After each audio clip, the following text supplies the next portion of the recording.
Dahil Wednesday ngayon mga idol, ay pag-usapan natin ang usapang love life.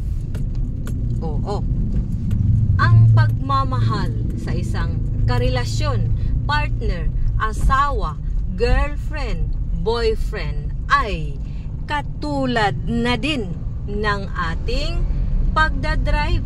Bakit? Kailangan nating mag-ingat.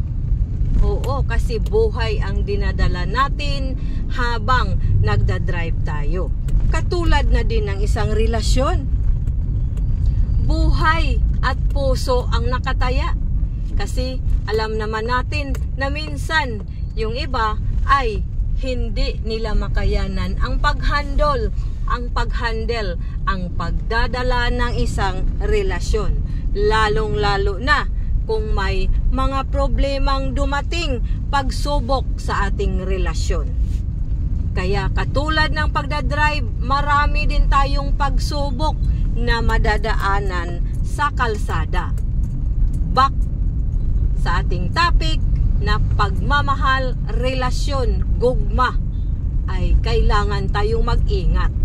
At isa pa, nagtataka ako sa mga tao, mababae man o malalaki, kung sino pa yung nagmamahal sa kanila ng totoo, ay siya pa din kanilang iwan. Bakit kaya ganyan mga idol? Minamahal na sila ng sobra,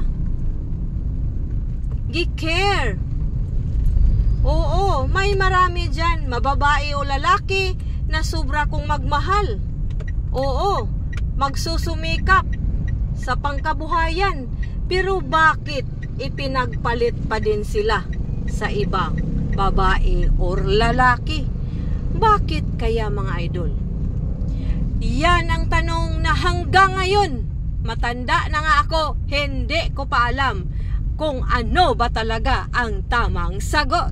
Pero ang kasagutan yan, bahala na sila mga idol. Kung hindi man sila kayang magbigay ng totoong pagmamahal sa atin, mag-cheat man sila or maglandi-landian sa ibang babae or lalaki, hayaan na lang natin sila.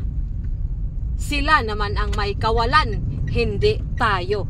Dahil nagmamahal tayo ng tama, hindi tayo naging katulad sa kanila na naging isang cheater. Kaya kung darating ang panahon na nag-cheat ang ating mga partner, ay hayaan natin sila. Bagkos, ibigay natin sila kung saan sila masaya, 'di ba?